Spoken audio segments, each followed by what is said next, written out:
विक्रमादित्य पुनः उस शीशम वृक्ष पर पहुंचे जहां वेताल विद्वान था और उसे कंधे पर डालकर चलने लगे। रास्ते में फिर बेताल ने मौन भंग करते हुए कहा, राजन तुम थक गए होगे, तुम्हारी थकान मिटाने के लिए एक कथा सुनाता हूँ। आर्यावर्त में अयोध्या नाम की एक नगरी है। वह नगरी कभी राक्षस कुल का नाश करने वाले भगवान राम की राजधानी थी। वहाँ महाबाहु नाम का राजा राज करता था। वह अपने नगर की सुरक्षा चार दीवारियों की तरह करता था। उसी नगर में रत्नदत्त नामक वर्णिक अपनी पत्नी के साथ रहता था।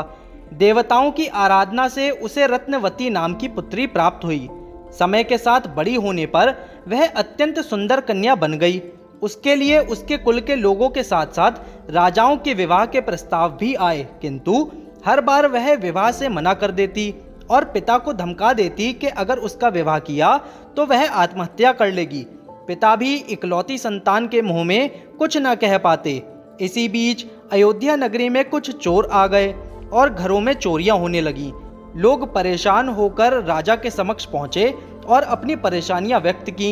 इस पर राजा ने चोरों को पकड़ने के लिए सैनिक नियुक्त किए, लेकिन वह भी चोर को ना पकड़ सके। तब राजा ने स्वयं चोर को पकड़ने का निश्चय किया और वेश बदलकर नगर में घूमने लगे। तभी उनकी नजर एक संदिग्ध पर पड़ी जो नजरें चुराए दबे पांव घूम रहा था। राजा की उससे भेंट हुई और राजा ने स्वयं का परिचय उसे चोर बताते हुए दिया। इस पर चोर बोला, तब तो आप मेरे हम पेशा हुए, और कहावत भी है, चोर चोर मौसेरे भाई। ऐसा कहकर चोर राजा को नगर के बाहर अपने घर ले गया। राजा को बैठाकर वह कमरे के भीतर गया।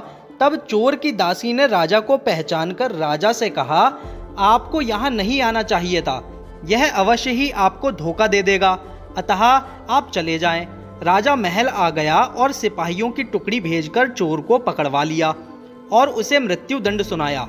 जब फांसी के लिए चोर को ले जा रहे थे, तब वर्णिक पुत्री रत्नवती की नजर उस चोर पर पड़ी और उसने उसे मन ही मन पति मान लिया तथा अपने पिता के पास जाकर बोली, यदि आप मेरा विवाह करवाना चाहते हैं तो उस पुरुष को बचा लीजिए। उसके पिता राजा के पास पहुंचे और बोले, उस व्यक्ति के लिए वह अपना सब कुछ दान देने के लिए तैयार हैं, किंतु राजा नहीं माना।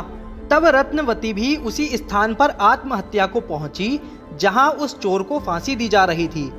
ऐसा सब वृत्तांत चोर को फांसी के फंदे पर पता चला तो वह रोया, फिर हंसा और हंसते हुए ही अपनी जान दे दी। रत्नवती भी चोर की चिता पर आत्महत्या हेतु बैठ गई। उसके पिता ने उसे समझाया, पुत्री, तुम्हारे लिए कितने वीर राजा विवाह का प्रस्ताव लेकर आए और तुम इस चोर के लिए आत्महत्या करना चाहती हो। पर रत्नवती टस से मस न हुई, खुद की आहुति देने के लिए तैयार हो गई। इतने में आकाशवाणी हुई, पुत्री, हम तुम्हारे पतिव्रता धर्म से प्रसन्न हैं, अतः जो चाहे मांग लो। इस पर रत्नवती बोली, मेरे पिता की कोई और संतान नहीं है, अतः उन्हें 100 पुत्र हों। भगवान ने कहा ऐसा ही होगा, किंतु तुम अपने लिए भी जो चाहो वो मांग लो। तो इस पर रत्नवती बोली, मैं जिन्हें मन ही मन पति मान चुकी हूँ वे जीवित हो जाएं और सदैव अच्छे कार्यों में संलग्न रहें। भगवान ने उसकी यह इच्छा भी पूर्ण कर दी। ऐसा पता चलने पर कि भगवान ने उस व्यक्ति को सदैव अच्छे कार्य करने का वरदान दिया है, राजा ने उस चोर को अपने यहाँ सेनापति बना लिया। इतना कहकर वेताल बोला, हे राजन, तुम यह बतलाओ, अपनी मृत्यु के समय वह चोर पहले रोया फिर हंसा, इसका क्या कारण है?